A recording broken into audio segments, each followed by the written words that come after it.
I mean, can I ask a question before we start? You Did can that actually music start with the move first you guys question. at all? Because I see all of the phones up, but doesn't music move you? Tells a story? No?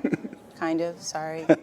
Go ahead, Lance. Well, I appreciate it. Well, I'm Lance Pillersdorf. I am the co-founder of Advertising Week, and welcome to our 20th anniversary. So I appreciate you all for being here. We've had an unbelievable day here, talking NIL, talking sports, talking brands, talking media, and everything around it. And we saved the best for last, at least in my humble opinion. And it's a great pleasure to introduce to my right. She is an accomplished sports business executive, a vinter, a producer, an entrepreneur with over 20 years of experience. She's partnered with a ton of leading global brands, and she's the co-founder of Vin, the Seventh Estate. Asani Swann. Thank you. And to my right, he's a 10-time NBA All-Star, an entrepreneur, a philanthropist, a 3-time Olympic gold medalist. He's top 10 on the NBA's all-time scoring list. He's a devoted wine enthusiast. Devoted wine enthusiast. You got it. The co-founder of Vin, the Seventh Estate, and a New York Knicks legend. We're right by the Garden, so give it up for Carmelo Anthony. Thank you. Thank you. And so we called this session A Glass of Wine with Asani and Melo. And it's 5 o'clock. I think it's 5 o'clock somewhere. So I think we should start with a glass of wine. So if you don't mind, and Asani, can you tell a little bit what our friend's about to pour here? So this is a really special bottle. It's called Ode to Soul. It is a collaboration and a partnership we created with the Robert Mondavi Winery. This is our premium bottle that we have. So it retails for $2.75 a bottle. So people are a little sticker shocked when I say the price or when he says the price, but this is as premium as you get for a Napa wine in the Tokelon Vineyard. So we've got a 50% Cabernet Sauvignon, 49% Cabernet Franc, and 1% Petit Verdot. It is so good. So since you're both more qualified to actually taste it before I am, so he wants you to taste it before he pours it, pours the full glass. We know what it tastes like. Yep. Cheers. Thank you. I wish I could give you guys some of this, but. Is he going to pour you the full? Oh, we have a full glass. I think I'm come here to, I think this is a good conversation. It's advertising week. We didn't come here to have a half a glass. Come on. Lance, where are you hiding the other bottles? So you could share with the people. Yes. Thank you. So he's got them. I don't know when he's going to serve, but I know that we have some important news to share eventually. Yeah. So you get to share. So I want to make a toast to you both. Yes. So it's our 20th year of Advertising Week. And I'm really proud to announce our first official wine partnership with Vin, the Seventh Estate, and you'll be seeing their wines all over in different places throughout this week, and actually a lot more to come. So cheers to you both. So that was a surprise. Yeah. That's why you was rushing me here. That was a surprise. Thank you, though. Thank you. Honestly, I think that's part of the reason why we do what we do, so we can formulate these type of relationships and networking opportunities and doing it different. I think this is being an official wine partner for Advertising Week. I think part of the conversation is about aligning brands that's aligning and being able to see each other's vision and understand how we can really make a product work, we can make a brand work, and we can make a relationship work. So thank you to that, because that was it's a testament to the work that we actually putting in, and the fact that you guys are seeing that work. Thank you. So I'm glad to formulate that. Thank you. So Asani, tell us a little bit more about your background. How did you two meet, and how did you create this unique wine brand? Well, Melo and I met a long time ago. We've been working together almost 16 years. We met through a mutual friend and started working together. Melo was Let's Don't see. do it. Okay. And I mean, because I wasn't going to say where I was, but we started working together, and I started building his off-the-court brand, business, and strategy, and eventually became business partners as a result of all of the other things that we were working on together. And so in 2019, when Melo said, I want to go and make wine, my general answer is always like, tell me more about that. Because I know his brain and how long we've been working together. And so he's like, let's go to France and figure it out. And that's what we did. And I don't suggest that you start a business this way. So we made the wine first and the business plan second, which was a little challenging, but at the same time, it gave us both an opportunity to really start learning the winemaking process from scratch. And it also helped me to identify where the business opportunities really were. And that's how we started in the Seventh Estate. Well, you know what? I slightly disagree with you on one thing. You know, all businesses are about the product. So I think you actually hit it on the head. And, you know, starting with a business plan is only as good as its product. This is true. So, you know, I actually think you had it right. And sometimes you don't even realize it. Thank you, Lance. I'm glad you let her know that. You know what I'm saying? Sometimes we want to understand. We want to feel like we're doing something right. No, that's exactly kind of what happened, and it was just a great process. Like for us to kind of jump into it as somebody who's never been into that industry or into wine, or to be open to figuring out the industry and figuring out how we're going to attack the industry. That's really starting from scratch. That's really building something from the ground up. So, you know, give yourself a little bit more credit when it comes to helping this be where we at and being an official wine partner of Advertising Week. Thanks, Mel. Thank you. And with that, Carmelo, you're, you know, a 10-time All-Star, you know, everything that we said before, you know, college basketball legend, you know, going from, let's call it the Garden to the Vineyard is quite the leap. I like that. I'm going to take that. Can I get that? It's yours. I like that. These people didn't hear it. We can work together. We partners now. We can work together. So what attracted you to the wine business? I think curiosity, for one. I mean, of course, drinking and shit, it was like, you know, you drinking it, I didn't really know what I was drinking, what I was consuming, but I knew what I liked, and I started to purchase it, just buying a lot of it. I really didn't really understand what I was doing again. Then I look up, and my cellar is full of wine, and I just was like, I'm tired of spending money on wine. I'd rather invest in the business of it. I'd rather spend the money that I'm just in these auctions. I'd rather put this into a real strategy and a real business and be able to have my hands on it and be able to understand exactly all the ins and outs of the game and of the industry, which made me go and want to be a student of the game first before I actually got into the industry. So I was around, I was going to vineyards, I was talking to people, I was just curious. I was observing the industry, seeing where it was going, seeing the trends. And then 2019, you know, I felt like I had graduated in the industry to understand it enough, like, this is where we're going at. We're not going to Napa, which is, this is a Napa, you know, it's like very contradictory what I'm saying, but we're not gonna go to Napa, which is so typical. I think everybody would expected me to go to Napa as an athlete to do business in Napa and do a wine. And we went totally left. We went to France, we went back to where I feel like that's the motherland when it comes to the grapes and the industry and just wine in general and the stories that come from that. So it was only right for me to go do it the right way and be strategic and be authentic to the wine industry as opposed to just slapping my name on the label and saying, hey, you guys go do the work. And I wanted her to come along with me. I wanted her to feel like we building this business together, and we're here today 5 years later. Yeah. It's amazing. Thanks, man. And Asani, your mission is to reimagine wine ownership, which, you know, on a track presented by Group Black actually is very similar to what their mission is. Can you elaborate on what this means and how do you bring that to life? Yeah, I mean, honestly, I think wherever we are, wherever Melo and I end up, we are there with intention, even when it seems like an accident.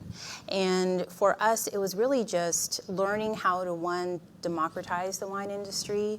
We want to provide more access and more experiences for all people, but especially people of color, as our industry continues to evolve. We need more people who enjoy the experience of drinking wine and bringing community together. So that's something that Melo and I are very, very intentional about, which is creating the experience that when you are having a drink, that it's creating great conversation. And so that's one of the things that we want to do. But the second thing is also identifying varietals that a lot of people don't know, and also the way in which we do this. So our inaugural wine was a 2017 Chateauneuf de Pape. And let me just say, even though I may sound like I know all of the words, this is not how it started, okay? I had never heard of Chateauneuf de Pape until Melo said, let's make Chateauneuf de Pape. I was like, what is that?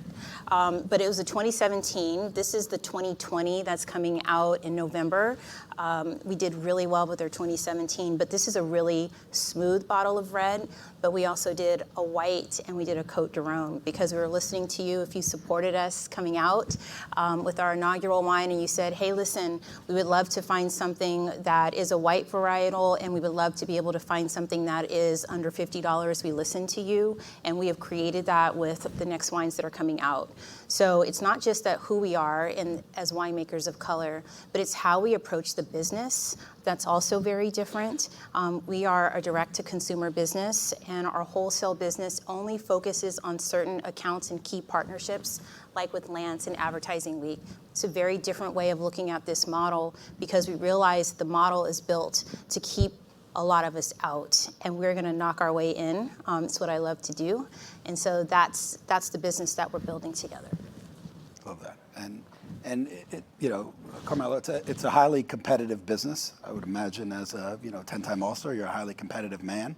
What do you do to continue to build and grow and stand out in this business? Well, you can't be naive. Right, you can't be naive to the industry. You can't be naive to the business. Mm-hmm. You have to come with an energy of wanting to better the industry. You have to come with an energy of being, bringing some inclusivity to the industry, right, and allowing opportunities in the industry. Content, a content play, right, and creating content around the process and the processes and the journeys, the branding. Right, being able to tell a story. For us, it's every one of those pillars. Like we have to check off every one of those boxes in order for us to be able to bring it to the market. Because when you drinking wine, like it's emotional, right? It's in a sense it's conversational. Like we have a saying, I have a saying, conversations get better on the second glass. Right, which and as you laughing, it's actually true. You guys should try it sometime. You guys probably did. You don't even recognize it. But conversations do get better because you get a little bit more relaxed and it's more sociable, and you feel just like a sense of mellowness in a sense. No pun intended, but that's the process, and we want that. We want you guys to be intentional when drinking the wine and being able to have a conversation and tell a story and whatever that may be. We want to sit the bottle in the middle of the table and let's talk and let's have a building session. So that's another part of the actual approach as well. I appreciate that. And I think that, talking about content, talking about curating content, and talking about your approach is a good segue as we think about sort of your brand overall. And Asani, when you work with, brand partners, as part of your partnership with Carmelo, what are you looking for in a partner? I think what we're looking for, honestly, is that we have the same definition of partnership. I realized over the years that people have different definitions for things: trust, teamwork, partnership, all of these different dynamics. And so for us, we're looking at people and companies, brands who align with our definition of partnership, which means collaborative, which means creative, which means being outside of the box and approaching things in a way that is disruptive. And that's something that we love, and we love to have fun. We don't want to be in situations where we have to be so tight that we can't be ourselves. We have a great value that we bring to the table, and a lot of that is in our perspective in how to connect with people, all people. And so we're looking for brand partnerships that allow more of that message to come through, more of that spirit to come through. So that's what we look for. Love that. And Carmelo, you're obviously you're at the business and entrepreneurial, not that say it wasn't in the beginning, but point of your career. what are you looking for now as you think about brands in the room and what you're looking to do with them now? I think alignment, right? It's everything has to be part of the alignment. We messaging is very important. The fact that we are, we're nimble enough to move and zig and zag when a lot of, big corporations or big brands can't be as nimble and move. So we kind of take up that gray area, and it's also about the messaging when it comes to what we want to deliver, right? The product, it comes down to the product. It comes down to, do you feel the same way that I feel about this product, right? Can we go out there and align our businesses and our thought processes and our creators, put them in the room and let them create and do what they do, right? And let's not intervene with that, right? So it's also an understanding that we have to have. And at the end of the day, man, let's go be creative, right? And I don't want to take away from the creative people that's out there. Like, if you have ideas and we sit down and we have a table, we have a building session, and let's figure it out. We're not the people that gonna just close the door and shut every idea away, because we're gonna learn something from different ideas, even if we don't fully incorporate that into our deal flow. So when it comes to brands, it's more about being authentic. It's more about understanding, right, us, and understanding their core values as well. And I think being able to identify brands that have those same core values, and looking to have fun and looking to make brands and scale brands, and we know it's about bottom line, right? We ain't talking about bottom line in here right now. We're talking about being creative. So we have to give those creators opportunities to really create, and that's what we're looking for. And let's talk for a second about the podcast that you've been doing. How did you and Mero link up, and how did that come about? It was tough. It was rough. I didn't want to touch the space. It was a long journey as far as really identifying, again, how am I going to come into the space. I didn't want to do it. I was against it. I'd rather listen to others than go on there and do my own, because I just felt like at this point, people want to hear about me talk. I didn't want to listen to me talk, sit there and talk on a podcast for an hour and a half. This is the way we have our meetings, by the way. Yeah. So it's very devil advocate over here. So the opportunity presented itself, and I looked at it as a partnership, but I also looked at it as, okay, this is me building a media company, not just a podcast. This is me building a property. Okay, we're able to build a property, then telling stories come natural for me. Like, I'm only telling you stories that is part of or things that I've been through. That's the only thing I can speak on, and I think that's why people gravitate to the show. Right? I don't like to call it a podcast. I like to call it it's a talk show in the living room. Digital series. It's a digital series, but that's how it became, and I had to be vulnerable enough to be willing to tell 20 years of stories, right? And people say, why now? And it's not about why now. It's just about, it's a lot of experiences. There's a lot of things that athletes and people are just going through that I've been through at every level of the game in the industry for 2 decades. So I feel like I have a lot to talk about. If you guys are willing to listen to me, then I'll speak. If you don't want to listen to me, don't tune in. But I think you guys should subscribe and tune in at 7 p.m. And you guys brought up a good point about the process there, and Asani, when you believe this is a good idea for the bigger picture and the brand, what's that conversation like to convince them that this podcast obviously has been a good idea? Oh, he asked you. Well, one of the things, Lance, is that there is a benefit for us having worked together for the amount of time that we've worked together, because we planned for his retirement. We started planning that 5 years before he ever decided. They're going to take that in. We did. We asked questions. That's a soundbite, by the way. We did. We asked questions about the things that he wanted to do after he was done playing basketball. And it was a lot of things that there were no's to, including a conversation about a podcast, a digital series, a show, anything with Melo on screen, talking about anything, basketball included. And I think one of the things that changed is as we all transition into new seasons in our lives, we get really comfortable with the truth, we get comfortable with our value, and we get comfortable with how we contribute that value for impact. And I think really that's what it was. I don't think there was a convincing story that needed to be had. I think it was Melo coming to his own conclusion about the fact that he wanted to own his own narrative. He wanted to own the stories and the life that he had already lived. And that's really what it came down to. And then it was really about finding the right partner who would allow for us to tell it in a way that made him feel most comfortable. And I think that's the way that we work best together, is if I can understand what he's thinking, even if he's not saying it, I can somehow adapt and find the right partners that will allow for that to come to life. How's that? No, you got it. I mean, you're giving me some insight. And you talked about impact, and I know giving back is an important thing. This light is kid, you know what I mean? Yeah. No, keep We're going. melting. Keep going. Just Keep going. want you Keep guys- going. It is a little warmer in here. Just having I have a second glass, so I'm trying a little cooler. I'm trying to be sturdy over here. But how does everything that you're doing, that you think about, Asani, support that impact and giving back to the community? I think being comfortable in my own skin, I think it starts there. And when you can acknowledge your journey, be really honest about your truth, be honest about all of the things that you took a risk on and you fell on your face, all of the people who helped you get back up, all of the people who were encouraging you and empowering you the whole way through.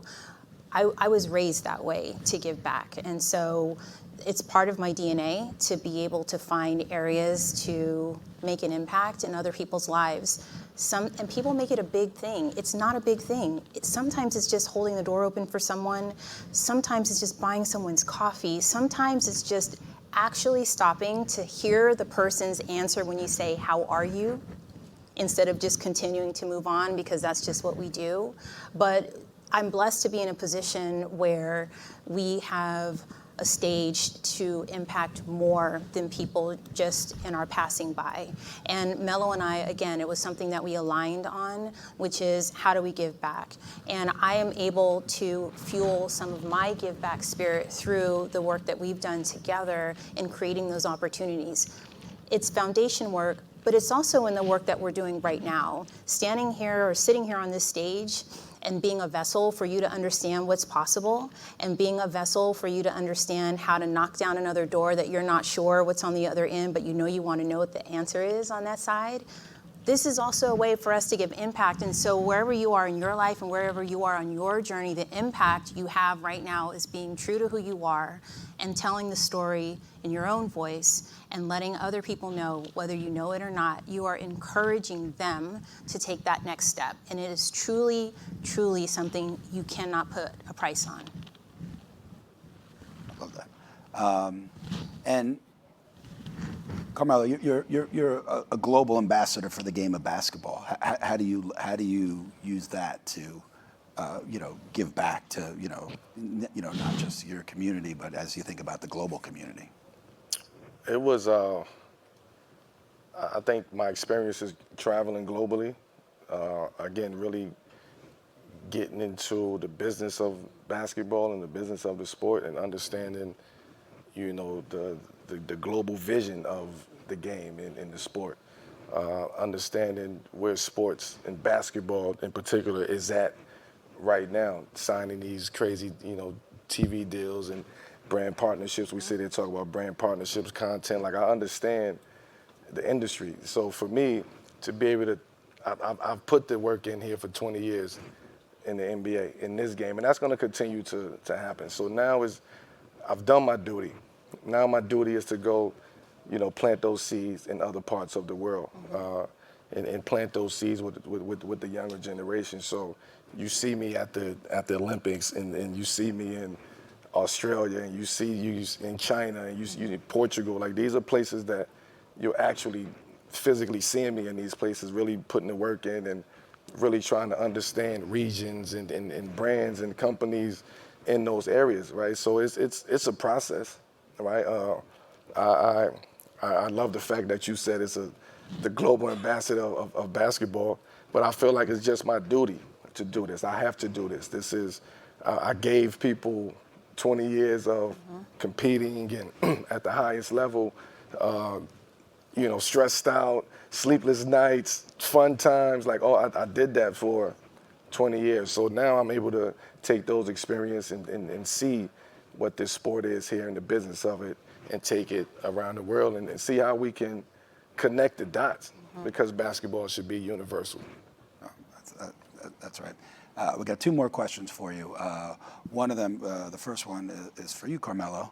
And we've talked all day here in this room about NIL and the rapidly changing world of, college athletics and name, image, and likeness. You got a son that's, I think he says he's better than you, according to maybe a podcast. This generation, you gotta let them live. You can't fight it. Yeah.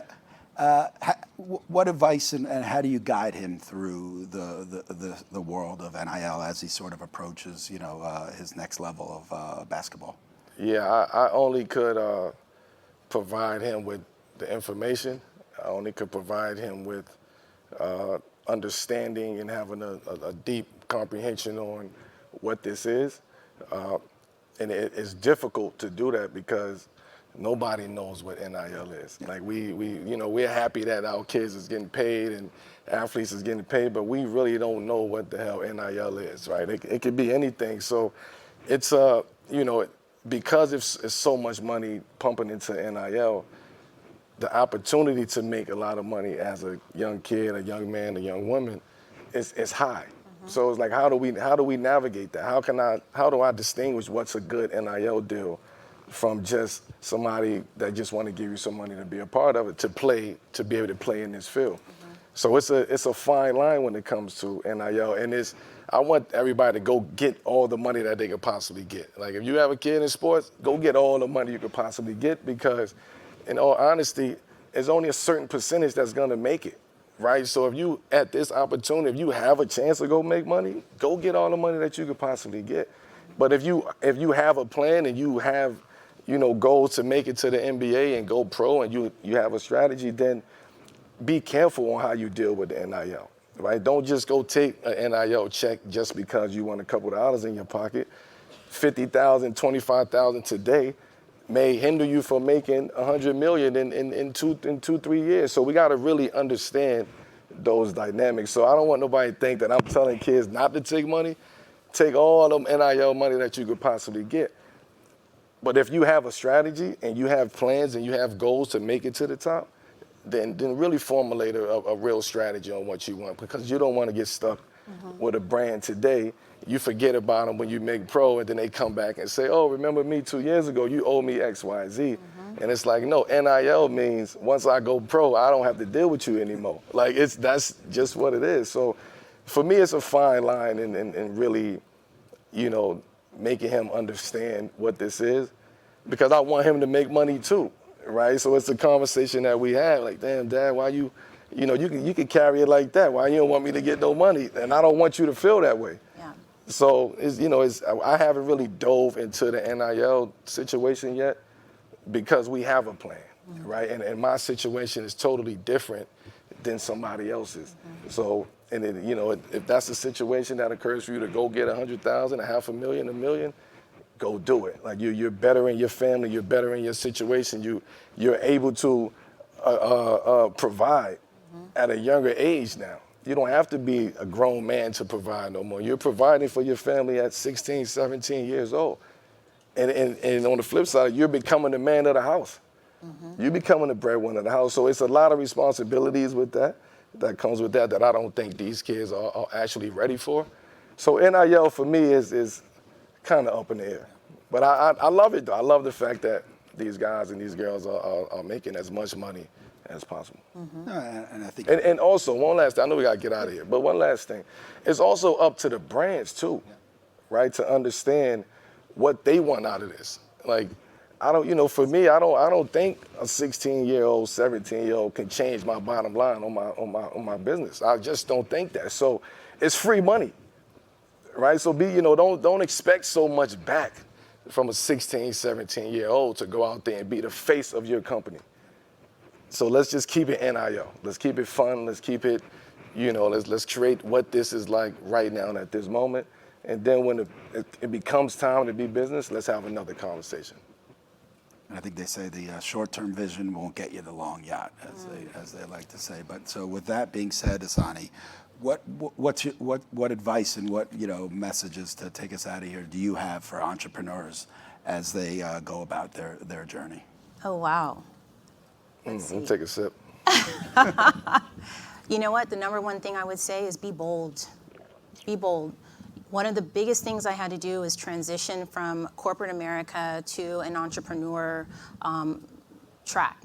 When I started working with Melo, I had been in corporate America 10 years, and that structure is very, very different. And all of my mentors, all of the individuals that were working with me, they discouraged me actually from taking this jump because they didn't understand it, and quite honestly, neither did I. And when I took that jump, I took that leap, understanding that I was going to take a risk on me. I had been busy taking the risk on other people and helping them build their businesses, and I had never been in a position or created an opportunity for me to take the risk on myself. And I think I did okay, but I will tell you, there will be scary times. There will be uncertainty. You will be tired. We're tired right now. I know we don't look like it. We just look like we're melting currently, but we are tired. And the reason is because you believe in what you're doing more than anybody else does. Before anyone else sees it, we are out there on the road. The two people who are building this business are sitting right here in front of you today. We are grinding it out every single day, having conversations, making phone calls, coming up with ideas. And guess what? It's us on the line. If it doesn't work, it's us. But you'll be okay with that, knowing you gave it everything that you have. And so I encourage you, if it's an idea, if it's a moment that you're like, I really believe in this, do it. You will not regret ever taking a risk on you, but you will regret if you don't. That's what I would say. Thank you both so much for being here. Please. Cheers to an amazing partnership. Thank you. And here's to the Advertising Week 20th anniversary. Thank you all for being here. Thank you, guys.